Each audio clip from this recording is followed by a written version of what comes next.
देखिए, ये समापन नहीं, ये शुरुआत है एक और।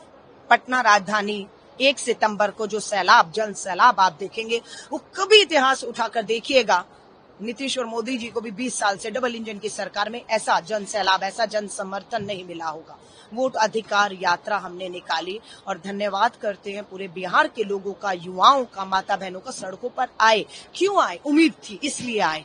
राहुल जी से मिलने आए, तेजस्वी जी से मिलने आए। इंडिया गठबंधन के कितने हमारे मुख्यमंत्री, तेलंगाना के मुख्यमंत्री, कर्नाटका के उप मुख्यमंत्री, तमिलनाडु के मुख्यमंत्री, प्रियंका गांधी जी, अखिलेश यादव जी, सब लोग आ रहे हैं।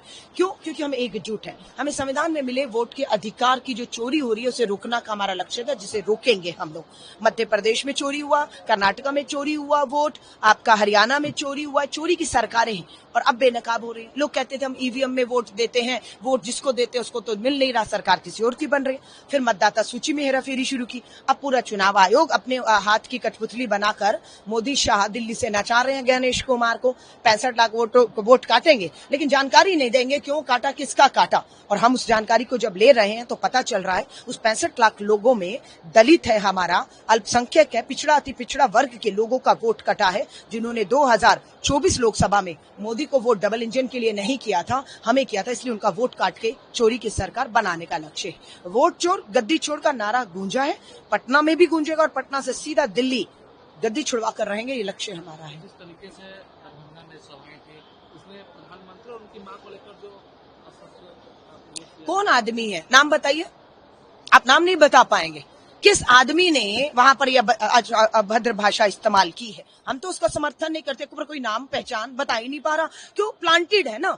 बीजेपी बौखला गई है पूरी तरह से, एनडीए यहाँ पर कि ये यात्रा, इतना सैलाब लोगों का उमड़ा और लोग, हर वर्ग, हर जाति, हर लोगों से राहुल गांधी जी मिले, संवाद हो रहे हैं लगातार, है ना। ये बौखला गए हैं, इसलिए ये प्लांट किया जा रहा है। मोदी जी को हमेशा की तरह विक्टिम बना दीजिए और मोदी जी को केंद्र में कर दीजिए। और जो मुद्दे केंद्र में होने चाहिए, बेरोजगारी, पलायन, महिला सुरक्षा, खेत किसान मजदूर विकास, इन सबको हाशिए पर ले जाइए और मुद्दे बना दीजिए मोदी जी को। कोई नहीं नाम बता पा रहा है क्योंकि प्लांटेड है ना, भाजपा का खेल है और हम खेल से सावधान है। आगे भी ये खेल और होगा, हम तैयार हैं, हमें मालूम है ये करेंगे। लेकिन केंद्रीय गृह मंत्री अमित शाह उन्होंने ट्वीट किया और कहा है कि ये राहुल गांधी के नेतृत्व में कांग्रेस की राजनीति अपने सबसे निचले स्तर पर चली गई। जिस तरीके से ये अपशब्द हो रहा और ये बर्दाश्त देखिए, नहीं हो रहा। तड़ी पार अमित शाह जी, आप कम से कम हमें मत बताइए। महिलाओं की जासूसी कराने का काम आपने किया। वो महिला गायब है, कहाँ है, कहाँ नहीं। इन्हीं के दिल्ली के मंत्री कपिल मिश्रा ने दिल्ली विधानसभा में खड़े होकर अमित शाह और मोदी जी की पोल खोली है ना। अपने गिरेबान में झांकिए। आप बन गए होंगे, दुर्भाग्य इस देश का कि आप प्रधानमंत्री, गृह मंत्री बन गए। इस देश का दुर्भाग्य है कि ऐसे आदमी जिनका अपना चाल चरित्र, चेहरा, इतिहास आपराधिक रहा हो, ये हमें बताएंगे। नहीं, देखिए, संघ शुरू से भाजपा के पीछे, पहले संघ बेनकाब हो गया। आजादी में अंग्रेजों की मुखबरी करना, गद्दारी करना, स्वतंत्रता सेनानियों की जानकारी देना, ये आरएसएस ने गद्दारी के काम किए।